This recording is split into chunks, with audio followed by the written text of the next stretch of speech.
a false virtue. It's a virtue that maybe have been put upon man, maybe at the wrong time also. Then, in a way. Yeah. It's a virtue that is compelled. It's a virtue that is not articulated to his deeper drives. It's basically an enforcement. It's basically a commandment, as they say, meaning from outside. You have external virtue, just show external virtue, and you'll get, basically a spiritual reward for it. Just conform. It's a form of conformity. It's not like the Socratic way or the Zen way or the mystical way. It's not about man learning. I mean, absolutely intimately learning the secret that if you harm another, you harm yourself, like Socrates said. Yeah. It's not about man being taught to have such an awareness of the connections between psychic and spiritual energy that they understand that to, kill animals or to, hurt the earth or to hurt other people is devastating to your own spirit. That would be then where the real virtue would arise. No, this is a draconian, it's not even right to even call it virtue. It's more just a convention is probably a better word, social convention. Yeah. But the thing is, going back to your question about whether the clergy are conscious, I believe for the very most part they are. 9 times out of 10 they are. But remember, if you work in a chocolate factory, you're probably the last person who'll eat chocolate, right? Because you're sick of it, because you see it all day long. Yeah. So just because these people work within the religion and they know that it's full of nonsense, it's all lies, it's or not lies, it's astrotheology, as my work has proven, doesn't mean that they themselves eat off that same plate. Right. That's just a plate that's good for everyone else. They're hypocrites. And the interesting thing about the word hypocrite is that the word actually was a word in Greece that simply meant actor. Did you know that? It just meant actor on a stage. Really? That's where the word comes from. It just meant a person who wears a mask, or a person who is playing a part that's been scripted for them by an unseen playwright. Yeah. It's interesting. So, in my work I've talked about these unseen playwrights and the atonists and all. Then we have this coterie who is literally without virtue. They may have this conventional morality. They may have the trappings, the external lineaments of morality and all of this, and the holier than thou, sanctimonious cover. But these are the hypocrites. They actually are just simply actors, and they get a kick out of it. That's fine. They don't have to eat the chocolate. They don't have to eat the same dish as the people in the theater. This is and I mean, we even need to look in. If you do your homework in the Jewish tradition, you'll know that the Jews and the original Hebrew rabbis, they all knew about the existence of the zodiac. They even call it Latin as I think it's a rota signorum, the wheel of signs, the wheel of the signs. The Jewish and the Christian priests absolutely know that their religion is an outgrowth of solar cultism, and they know that, and they also know that the cultism's origins is Irish and not necessarily Egyptian only. Believe me, it's taken centuries for them to even admit, and of course they haven't admitted it. It's scientists who have discovered this. It's archaeologists who've discovered the importance of Egypt. Right. So it's even taken the clergy didn't come along and tell us all of this. Hell, they wouldn't have even told us that the world was circular. They'd have you happily believing it was flat, and that devils are going to steal your body if you have sex with somebody outside marriage and all that stuff. They'd be happy to keep us all in that framework of fear and guilt and ignorance. So it's not that they've come running to us to tell us about the wonderful role of the Egyptians in Christianity. That's been brought out by other scholars, right? And they're certainly never going to admit the role of Ireland, So it's for people like ourselves to start asking the questions and not just blindly accepting all this. Will things change? I mean, is there hope that tomorrow we can be rid of this poison then? Well, it's only like the poet Shelley said. This is the Victorian poet Shelley. He said, absolutely, when the last king is strangled with the guts of the last priest. And I look around the world today and don't see any other possible, scenario there. It literally will be, because remember, these actors love the gig, and they're not going to give up of their own free will. They do know what they're doing. They do know that they've cannibalized the ancient traditions, but waiting for them to fold up. That's like Colonel James Bogart said, if you're waiting for Lord Rothschild to roll up his little red carpet and run off back to Europe and say, hey boss, we couldn't handle it, you may have a long, long wait. Right. And believe me, these princes and religious types are, they're not going anywhere. So as Shelley said, the last king strangled with the guts of the last priest. This is basically what you're going to have to wait for, unless people start, unless we do understand what Jordan and myself are saying and end this and really bring the truth home to these people. But also, you see, no, because remember, man needs religion because man is not doing his own homework. So the reason why men are into theology is because they're not into psychology.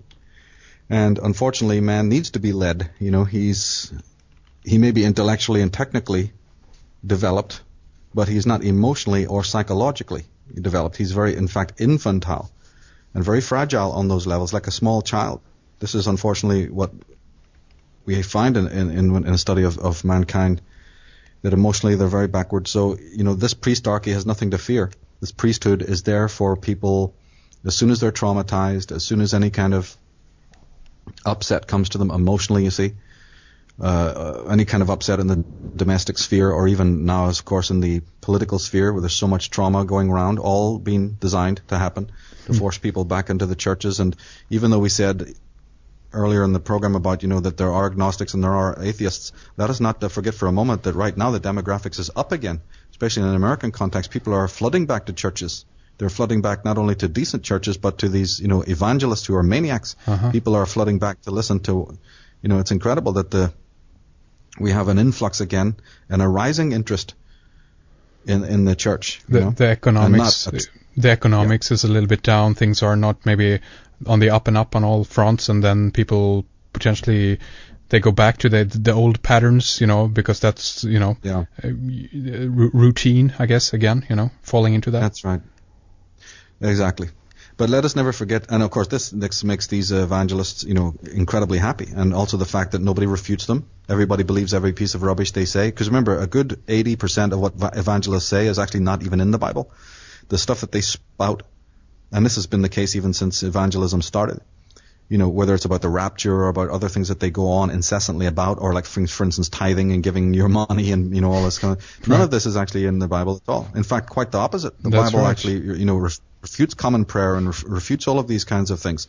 And Christ, his own words, is saying, look, I didn't come here to help you help your brother. In the book of Matthew, it's saying, I came with a sword to divide man from all of these social and domestic roles and from his silly wives and his daughters and sons and stuff like that. How come they don't read that? Yeah, exactly. So, but what we've got here, my friend, is that we've got the janitors, we've got the butlers, and we got the gatekeepers in the mansion wearing the master's best suit, sipping his brandy from his decanters and putting their feet up on his leather, while he's out to lunch. We don't have true spirituality in the world. We don't even have true psychology in the world. We don't have any interest from the masses into anything real. Nothing. And please don't tell me about the New Age movement, being real. That's another concoction, for the most part. Right. So we have then, the mansion is empty, and all the butlers and the maids and the scullery maids and the kitchen staff are all up, lollygagging around, having a ball. And that's what these priests are, because they've annihilated the Druids, like we spoke of in other shows. They've killed the Wicca. They've massacred all throughout the world. They've killed off anyone else who would know these truths that we're talking about. Yeah. And so they have the mansion all to themselves. And if we find the place in wreck and ruin, well, it's our fault as much as it is theirs. Okay, I guess we can move away into another little bit of area that is interesting in regards to your latest work and you've been writing about, and that is that you said that the pyramid of Egypt was built by visitors from the northwestern lands, and that the very word Giza means goat man or goth. Care to elaborate on that?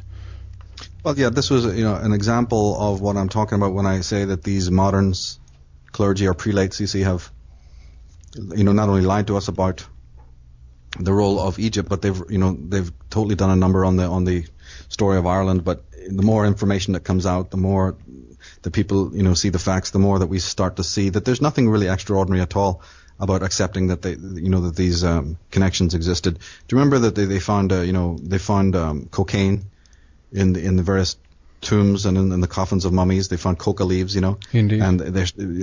And the experts are still completely bamboozled about how there could be connections between, say, Egypt and South America, Right. And we're still living in that era today where there's a lot of head scratching about this, and oh my goodness, could there be a connection between, say, Scandinavia and Britain, into Egypt? I mean, to me, it's like utterly preposterous, Right, because right. the history books are already showing you that there was connections, between European, technically Northern European people, like the Scythians, and, the land of Galilee, Judea, and so forth and so on. So, I mean, it's just out of this world. But that's exactly the point you're saying is absolutely right. They've even discovered, did you know that long ago this was discovered, I mean, it's been covered up, that in Dendera, which is a very famous temple in Egypt, and it's also very famous because it features one of the most incredible ancient zodiacs in the temple of Dendera. Well, they discovered parchments, documents in there that show that the Ari, or the Arya, were responsible for actually building the Great Pyramid. This had already been independently discovered by other professors, but they actually found, because people scream at you about evidence, well, they found the evidence. And even the architect, the main architect's name was given. And his name ended with the root Ari, A-R-I. Right. Which people who know my work on the Irish origins, you see, know as the Arya. It's actually one of the names of the land of Ireland. So anybody who had Ari in their name, it not only meant that they were from the West, it distinguished them as a Druid, as an Arya, one of the Arya. And the name of the man who built the pyramid, who designed it, his name was the Ari. And that positions this person, or his ancestors, you see, in the West. He's a Western adept. And his title, not the meaning of the name, but the title that was given to this character, and the caption I'm talking about is going to be in the new book on astrotheology. His title was Keeper of the Secrets. So here we are, the Keeper of the Hermetic Secrets, the man of the West. And this is indeed a great secret. You better believe it's a secret. You can better believe that Rome and all of these different Orthodox churches who've built their own foundations on the ruins of these ancient people are not going to want this knowledge to be known. How many people listening to us? I mean, let's just cut to the chase, and be very brutal about it. How many people who are listening to this show today ever even heard the word Arya?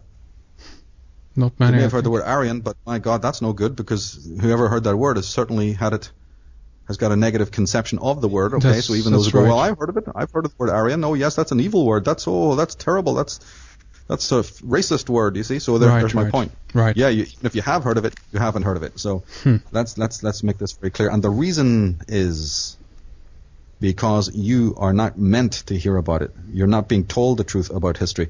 And this age-old fraud, you see, has to continue to be exposed. You can never let up on this until the people of the world have the truth, whether they want it or not.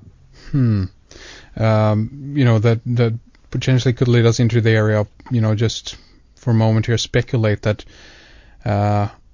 during the Nazis, if what we talked about earlier, if it is true that the Vatican now again then is behind Nazism and all of the perhaps even beforehand, the theology, so to speak, that arose before Nazism became popular, so to speak, in Germany, that all the surrounding myths about the Aryans, and they were, off to Tibet, obviously, India, looking for this race. Do you think that could possibly have been one of the, concoctions around this, even to at the end of the day, when everything, all the, World War II is over, everything's over, they know that this race, allegedly race for them then is going to have such a negative connotation that people, consequently after that, is never going to look in that area again. What do you think?